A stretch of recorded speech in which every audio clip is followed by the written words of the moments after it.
Black History Month celebrates the history, activities, and achievements of African Americans in the United States. George Washington Carver, Jackie Robinson, Rosa Parks, Thurgood Marshall, Martin Luther King Jr., Condoleezza Rice, and Barack Obama, to name a few African Americans who made a difference by being the first in their field and paving the way for others to follow.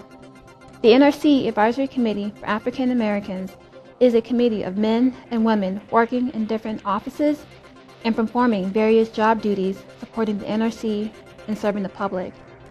As a committee, we are about outreach, mentoring, and providing our constituents with information and various activities to keep everyone involved and informed. Today, NRC employees continue to inspire diversity of students of all races and ethnic backgrounds to pursue their dreams in education, and we try to encourage them by working hard, achieving success, and serving as role models. This NRC video highlights the diverse roles and contributions of some of our African American staff at the agency today.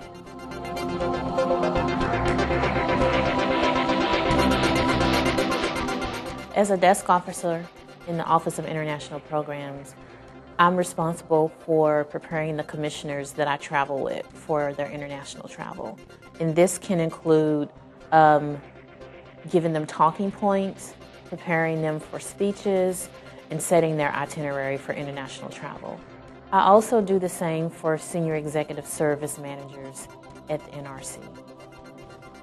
As a reactor safety systems engineer, we review changes to licenses from licensees of reactors for accuracy and safety. As the Deputy CFO for the Nuclear Regulatory Commission, I manage the agency's budget, which is currently over $1 billion. I provide financial guidance to senior officials and programmatic managers in order to make decisions about their day-to-day operations. I ensure that the agency receives a clean opinion on its financial statements and internal controls.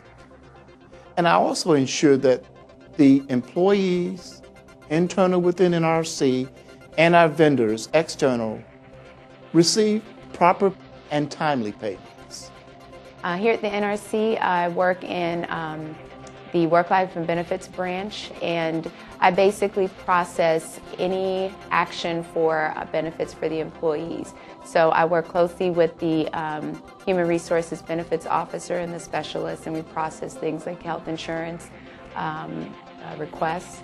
We process military deposits and just anything that has to do with benefits for the NRC staff.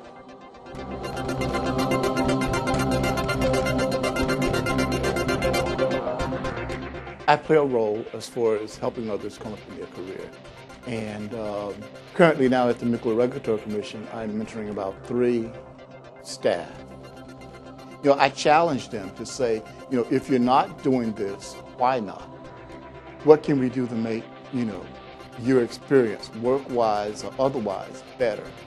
Well, here at the NRC, I've had the opportunity to have several mentors. When I first came on board, I had an amazing supervisor who unofficially mentored me, but definitely gave me some incredible guidance in my career path. It doesn't matter where you start in your entry-level position. If you do a good job, wherever you start, I think it builds upon the next level that you go to. Whatever you do the best that you can do, and then it will get you to the next level.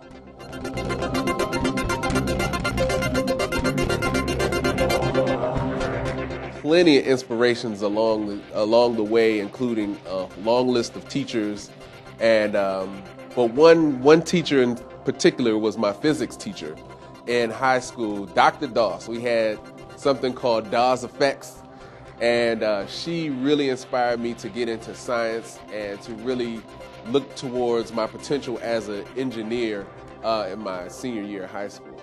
I had wonderful teachers in my life that helped to motivate me, my family members. I had people in my church that encouraged me to move forward, stay diverse, explore different areas, never put all your eggs in one basket. Never just look in one area, but just see what potential lies out there, because the sky's the limit, as one of my teachers used to always say.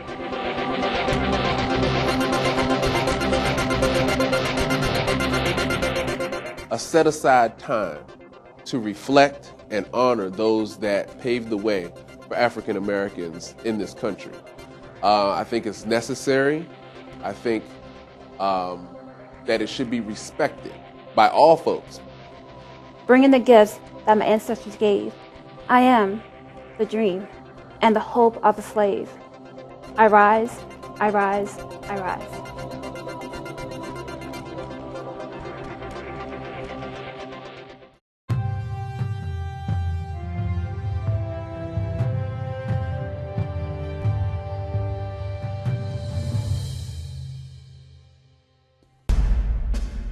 One of the first casualties of the War of Independence was Crispus Attucks, a black merchant seaman killed in the Boston Massacre of 1770. Slaves and free black men fought together in the Continental Army, but after the Revolution, African Americans were largely barred from serving. Some ignored the ban and fought valiantly in the War of 1812. Among the most famous black units of the Civil War was the 54th Massachusetts Regiment, whose heroic assault on Fort Wagner in South Carolina became legendary for the display of bravery against all odds. Lincoln's Emancipation Proclamation prompted thousands of freed and escaped slaves to fight in the Union Army and Navy. Their brave efforts helped to defeat slavery and gain the vote for African Americans. After the war, the Army maintained a number of black units. In the West, they helped preserve order on the lawless frontier. Native Americans called them Buffalo Soldiers. Among their feats in the Spanish-American War, the all-black 10th Cavalry Regiment assaulted San Juan Hill. With America's entry into the First World War, heroic units of black soldiers included the 369th Infantry Regiment. Known as the Harlem Hellfighters, they served on the front lines longer than any other American unit. During the bombing of Pearl Harbor, Dory Miller, an African-American Navy steward, manned a machine gun to shoot down Japanese Zeros.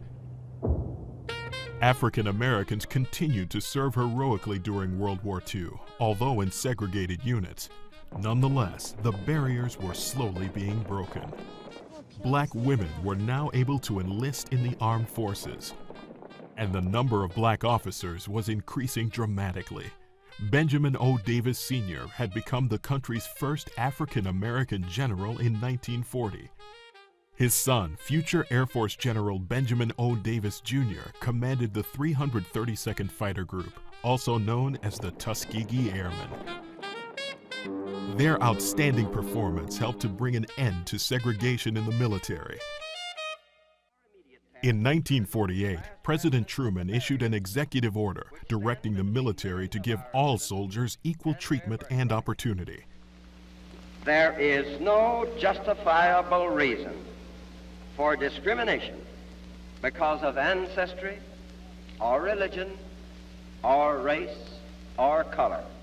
By 1954, the Army had become the first major U.S. institution to integrate. A decade later, during the Vietnam War, blacks and whites made up an integrated fighting force. Joe Wynn is a veteran of the Vietnam era. Joe remembers the early 1970s as a time of challenge and change. I would have to say there was racial tension, not only in Vietnam, but at many of the bases stateside as well. We wanted more civil rights, fair and equal opportunities. Same type of individuals who are challenging you at home were challenging you in the military. After Vietnam, black men and women volunteered in large numbers, and African Americans were rising in the ranks. Samuel Gravely, first African American admiral in the U.S. Navy. Frank E. Peterson, Jr., first African American general in the Marines. Hazel Johnson Brown, first African American female general in the U.S. Army.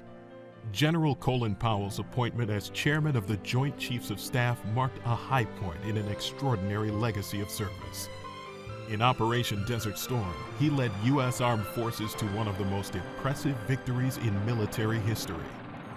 Today, African Americans continue to reach for new heights, like Captain Vernice Armour, who served in Operation Iraqi Freedom and became the first African American female combat pilot. My dad was in the military, my grandfather was in the military. I'm also standing on very, very strong shoulders from the people that came before me, black female pilots. Tuskegee Airmen, General Peterson, first black aviator in the Marine Corps.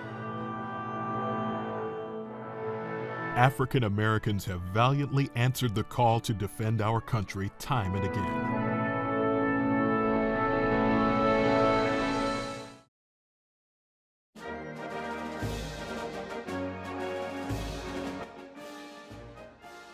In 2014, when First Lieutenant Dina Elisiebo earned her Army Aviator wings, she became the first female African-American pilot in the D.C. Army National Guard. Already certified to fly with an FAA commercial pilot's license, graduation from the Initial Entry Rotary Wing Flight School at Fort Rucker, Alabama, placed her in an elite group of Army aviators. Reflecting upon her experiences in aviation, she stated, "When I think about the trailblazers who went before me and the adversity they continuously faced, be it gender, ethnicity, or simply doing what had not been done, I am grateful. I realize that I may not have a story had they not been inspired and laid the foundation." Some of the pioneers who laid that foundation were women like Bessie Coleman and Janet Waterford Bragg, two of the first African American women to receive their pilot's licenses. These trailblazers led the way for countless others who had the courage, fortitude, and dedication to learn to fly. For Army aviation, women's contributions began during World War II, and pilots such as Willa Beatrice Brown pushed to break racial and gender barriers. Brown was active in the Civil Air Patrol and served as the coordinator of the War Training Service for the Civil Air Administration. She was also the director of the Coffey School of Aeronautics, which became critical in paving the way for African American aviators in the Army Air Force's program at Tuskegee Institute. Several qualified black aviatrixes applied to the Women Air Force Service Pilot, or WASP, program, which consisted of a group of women contracted by the military to ferry aircraft and train pilots. But none were accepted because of their race. It would be almost 3 decades later when the military would allow female aviators in its ranks. For Army women, the official invitation to sit in the pilot seat came in 1973, when then Army Chief of Staff General Creighton Abrams directed that women be trained as aviators.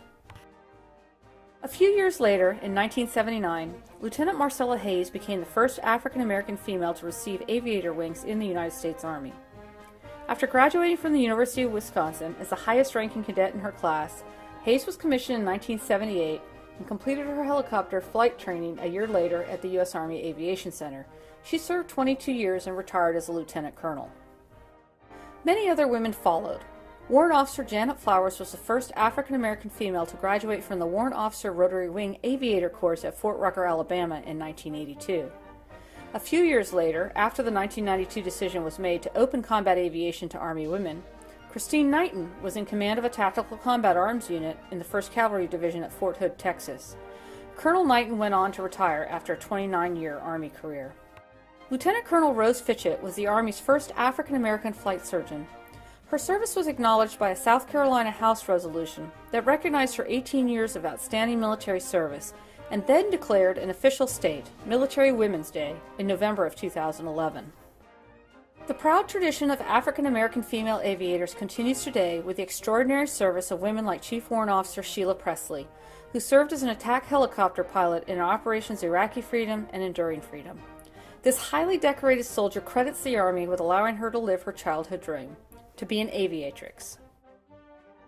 Just as Lieutenant Elisiebo is grateful for the aviators that laid the foundation for her, the Army Women's Museum proudly salutes the service of African American female aviators in the United States Army.